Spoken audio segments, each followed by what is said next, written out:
He's a really, really good cook. Not only does he make really good food, but he plates them exquisitely well. A perfectionist in almost everything he does in life. A righteous man who prefers quality over quantity. A man who's never late because just like lightning, opportunity never knocks twice on your door. So, I want you guys to stand up. Come on, stand up. And I want you to give the loudest, the strongest sound of success that you have. Give a warm welcome to Mr. Rachel.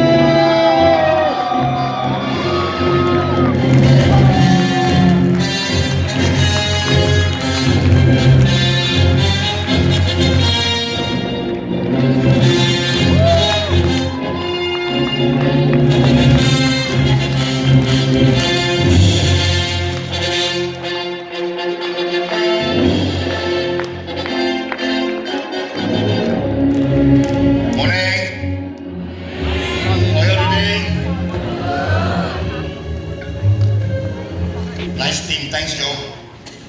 Senior. Star Wars geek. How many of you here like Star Wars? Don't know what Star Wars. Star Trek? Okay. Bobby actually painted a very, very astounding picture of me. So I'll try to see whether I can meet that standard that she leveled up to you. Okay? Morning, my name is Pi Xiong. So today I'm talking about what it takes to be successful.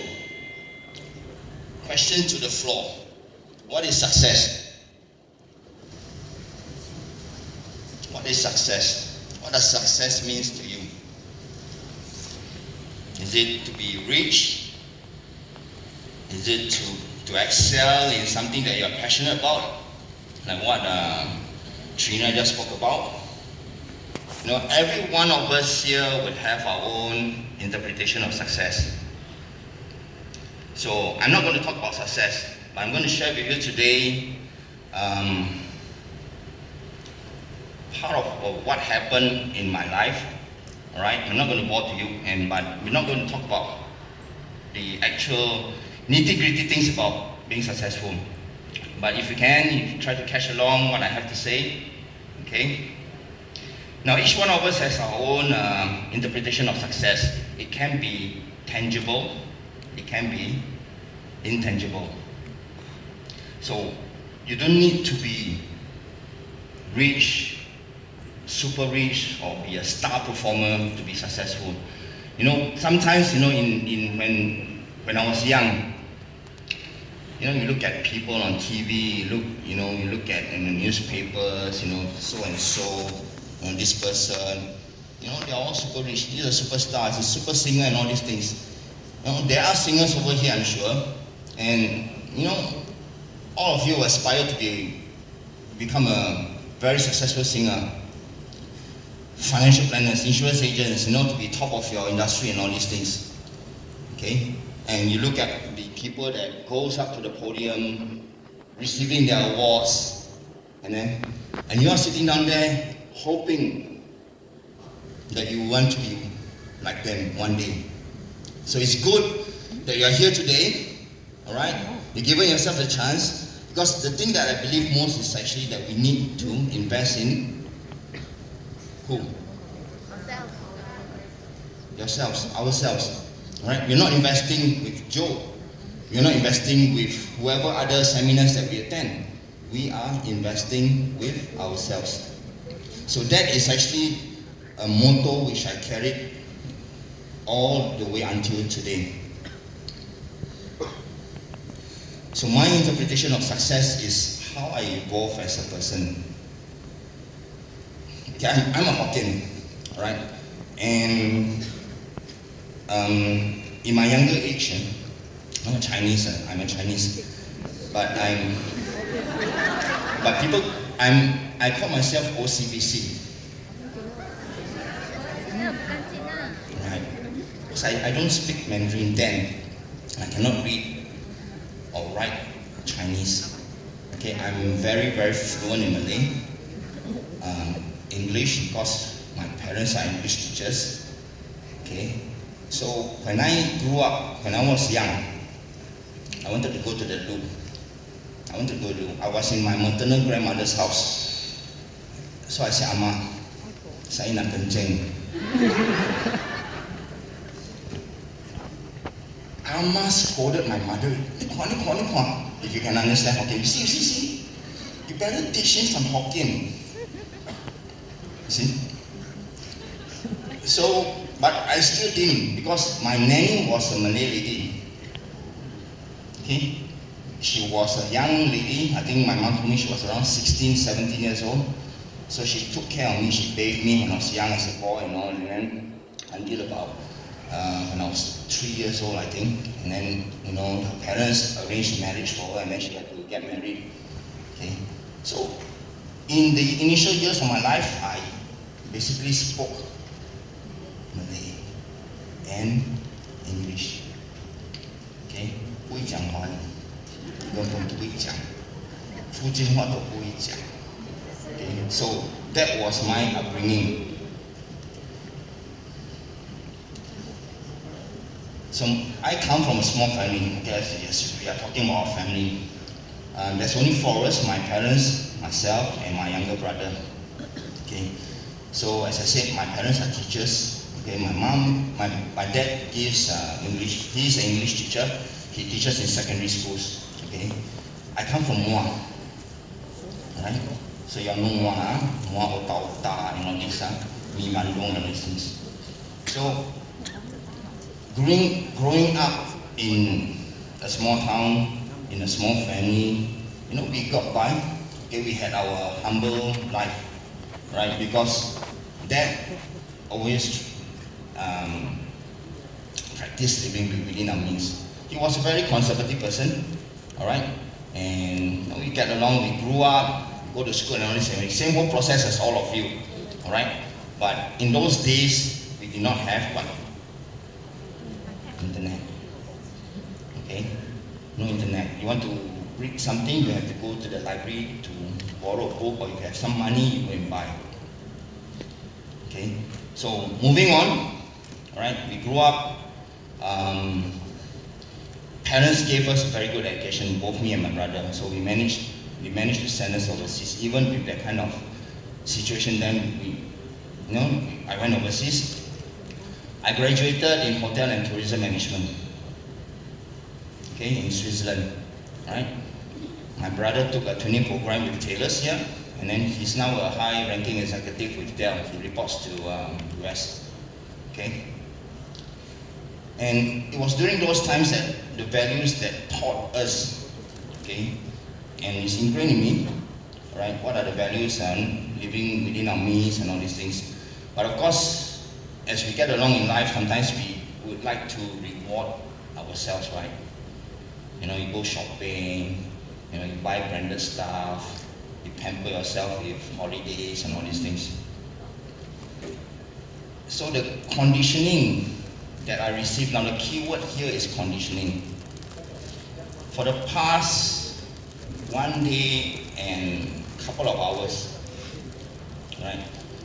We all have heard from the speakers, the excellent speakers here, awesome speakers here.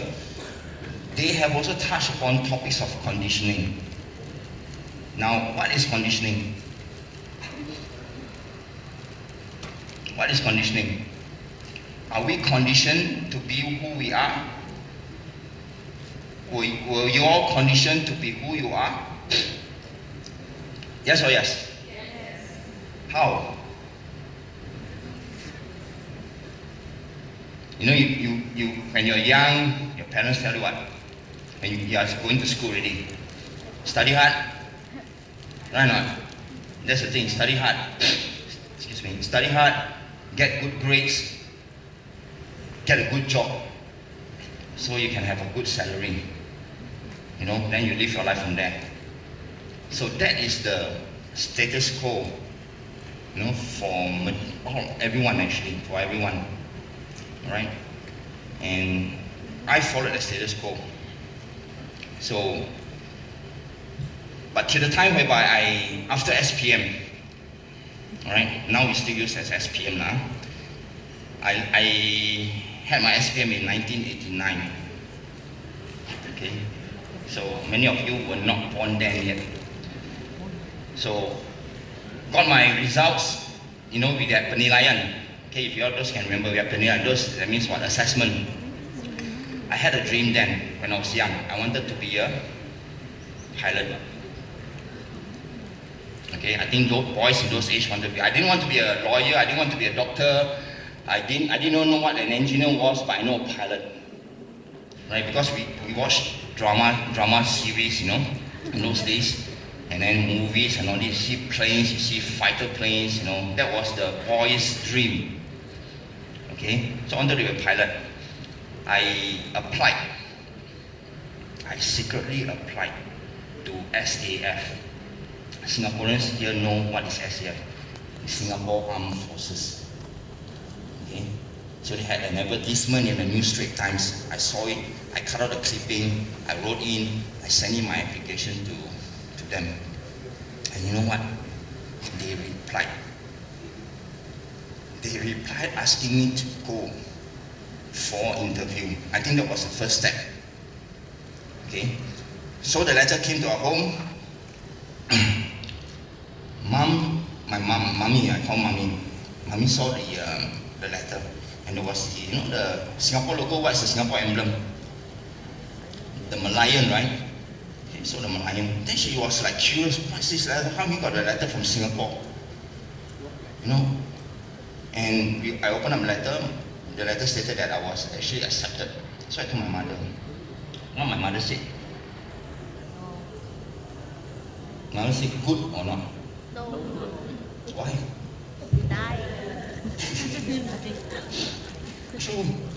She said, what? You want to become a pilot? Do you know how dangerous it is to fly a plane or not? What if the plane crash?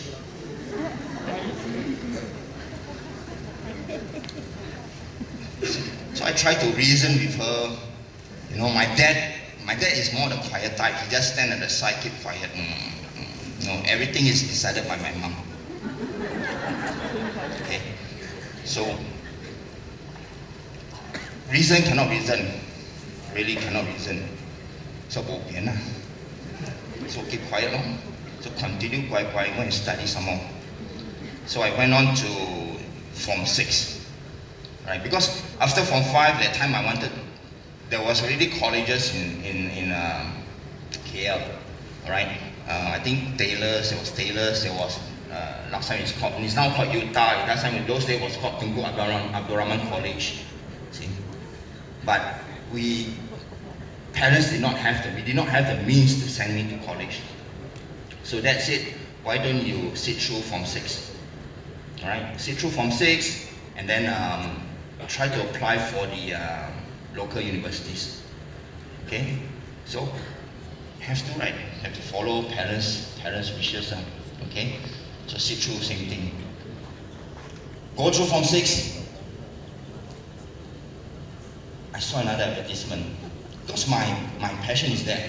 All right, for what? To be a pilot. SQ. Okay, saw the advertisements for Singapore Airlines. So in those days, Singapore Airlines were very, they were on what do you call recruiting overdrive, right? They wanted to recruit crew, cabin crews, they wanted to recruit pilots.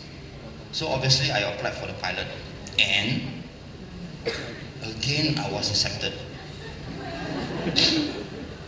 Because the criteria, I'll put it here, the criteria is that they wanted you to excel in ECA as well. They wanted someone to be a sportsman. I was a sportsman in my school days. Okay. Studies, so lah. My maths, good. maths sucks. Physics, alright. Because that was a requirement then. I think they wanted science and all. You had to be good in science. So physics, still okay. Thank God for my tuition teacher. Accepted. So how? I saw the letter first. SQ letter came. I saw the letter first. I took the letter. You think I dare to ask my mom? Alright. But still have to what? So, Mia. I remember clearly she was doing the dishes, I think, or cutting vegetables in the kitchen. So I went there. See Mia. Mia got the offer letter. From where? She thought university, no. She thought, you apply for school or college? No. SQ. What's SQ? Singapore Airlines. You still want to go? Yeah, I think I told you it's really my lifetime dream. I said, I want to be a pilot. I would love to be a pilot so I can travel the world. And I can bring you along. Yeah, because pilots, they get the privilege, can bring their family, limitless, unlimited travel all around the whole world. So my mom said, cannot. You see, you look in the papers, every time plane crash. I was already older. I told my mother, I said, Mom, Mia, look at the statistics. There are more deaths caused by road accidents than airplane crashes. Okay? But Mommy is still Mommy. She said this thing that I clearly remember also. She said, Xiong, she called me Xiong, I only got 2 sons. So, win liao lor. So that was the end of my dream. Then, okay? So you go through, same thing, can't do anything. So that pilot put on the back burner. As the pilot said, you put on the back burner, meaning I put it aside. But I still want to get my private pilot license. Okay, I still want to get. So now I can afford, I can go for it. So next on, offers came in from universities, but they offered courses that I did not want. They offered social science, they offered business administration, I did apply for engineering. I think I applied for electronical and electrical engineering, but I didn't get those. So what to do? The next step was to work. So then my late pa said that my auntie is in Singapore. Said, why don't you go and look for her? She can maybe help you. So call her up. She gave me an advertisement of vacancy or vacancies in Mandarin Oriental, Singapore. Okay. So I went for the interview, got the job. 6 months into it, I was offered PR. Okay, I was offered PR by the Singapore government, which I took. Half year later, they sent me a letter, asked me to go for national service. I said, siao ah. I said, I'm here to work to earn money, no? You ask me to go and serve your country, ah? Sorry. No grudge against Singaporeans, So, of course, you have to ask for deferment. Okay, Singaporeans know what is deferment. You have to go there and apply and tell them that, look, you'll give your reasons. Because as a PR, as a young man then, I was 19 years old, reaching 20, they wanted young, able-bodied men to serve the country, to go into national service, to protect the country. Okay? Which I didn't want to. My main aim was just to go there, work, earn money. Okay? So I went, get the deferment on these things. So I worked in the hotel for a couple of years. Pa retired 2 years later. As a teacher, he got gratuity. So one day, when I called back, Pa said, I got some money. Do you want to go and study or not? Right? And that time also, because I was already in the hotel industry for about a couple of years, I grew to like the hotel industry. So I said, yeah, I think I want to go and take up to expand my knowledge, to get more skills in hotel management. So I did my homework. Okay, in the end of the day, I was sent to Switzerland. Came back. Those days they didn't have diploma. They don't have degrees. They only have diploma. So came back with a diploma in hotel and tourism management. I was offered a better position in Mandarin Oriental, Singapore. Okay, so worked through that. But that was like 24 years old. 25, 26, those years working in a hotel is like, I can tell you, I had 16-hour day shifts. 16 hours if it's busy. How will you work 16 hours at a stretch? How will you feel? Tired, brain dead. We slept in the hotel because we have rooms provided for us. Next day, wake up, 7 o'clock shift, all the way until 11 p.m. And most cases are like that. Okay? So that came to a point whereby I felt that I am better than this. Okay? I'm better than this. And then, what are the areas that I need to look? I started to look up. I started to read. Okay, I started to read motivational books. And one of those said that, you have to be go into sales. Okay, one of the writers said, go into sales. Because sales makes the world go around. It's not money that makes the world go around. Sales makes the world go around, which is true. Without salespeople, will companies move? Will products move? No. Right? So I went to that. Okay? I went into real estate. Become a real estate broker in Singapore. Tak jadi. I went to MLM, multi-level marketing, different companies. Also tak jadi. Alright? So, but I did not give up. Okay? Then, later part, I decided that because my late father was sick, he was ill, so I decided that I think I should come back to Muar. So coming back to Muar, I started a business. The business failed. Okay, the business failed. So what I did was, I joined an insurance company. I joined an insurance company, I did insurance sales, I did unit trust sales, I became an estate planner and all these things. And then, further on, I discovered something. Now, most of you over here are financial planners and all these things. Okay, so what I did was, I learned one thing. Create pipelines. Alright? Create pipelines. You know what is pipelines? I started to create businesses that can provide me with passive income. It's those passive income, okay, that can get me to where I want to be.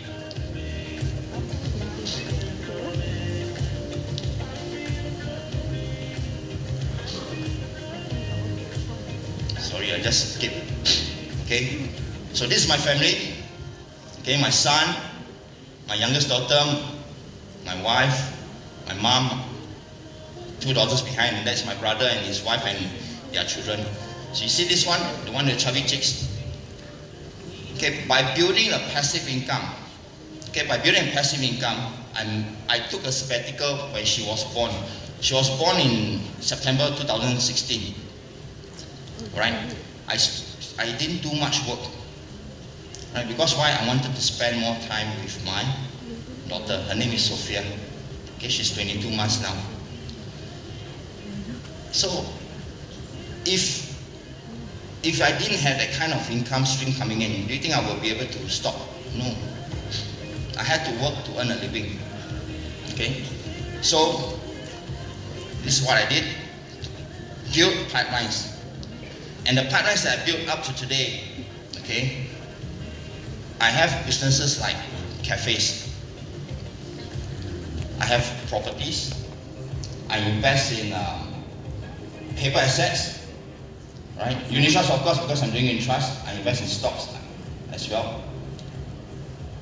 And I dabble in cryptocurrencies. Okay, some of you will know what is cryptocurrencies, right? But it's because it's something that I need to know.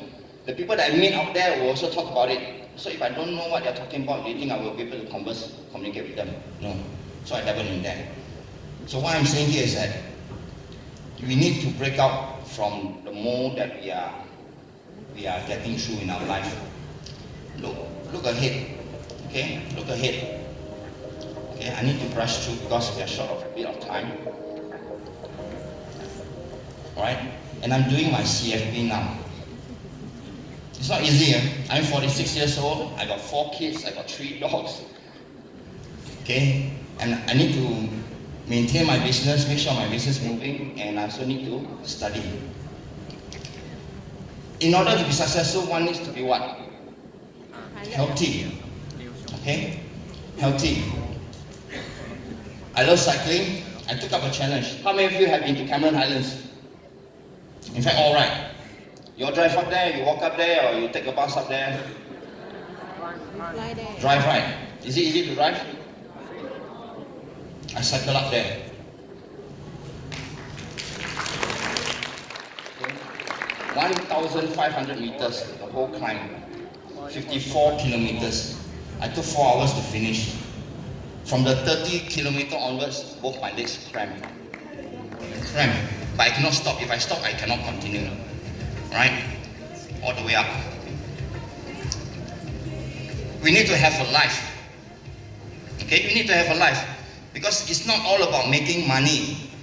Right? It's not all about making money. I give to charities. I volunteer for charity. There's one charity organization, I think you may be familiar, it's called Siji. So I volunteer with them. My dogs are not bought. Okay? I adopt them. They are all street dogs. All puppies running around our neighborhood. And I adopted them. So I don't live in a big mansion. I still live in a terrace house. Okay? But I got 3 dogs. Just before the old fella passed away.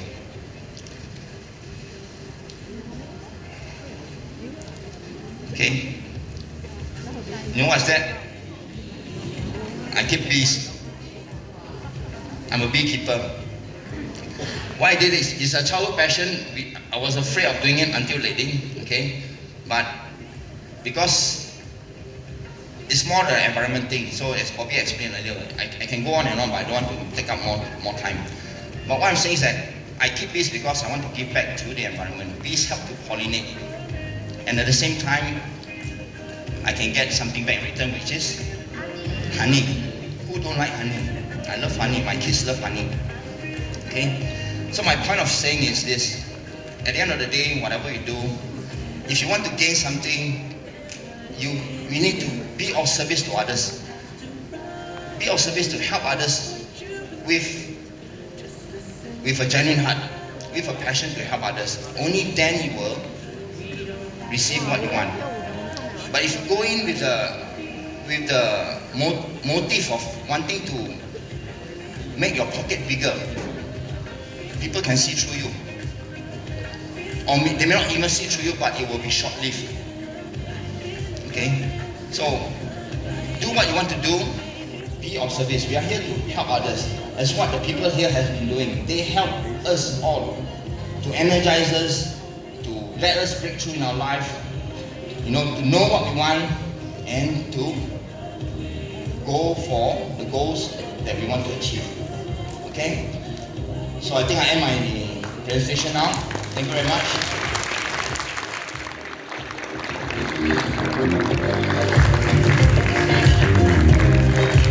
Thank you, Vishal. Okay, so we have something lined up for you. Once again, we really want to thank Vishal for sharing his life journey with us, his experiences, things we may not even get to experience before. But that's the good thing. A wise man once said, you learn from your mistakes. A wiser man said, you learn from other people's mistakes. Okay, thank you, Mr. Vishal.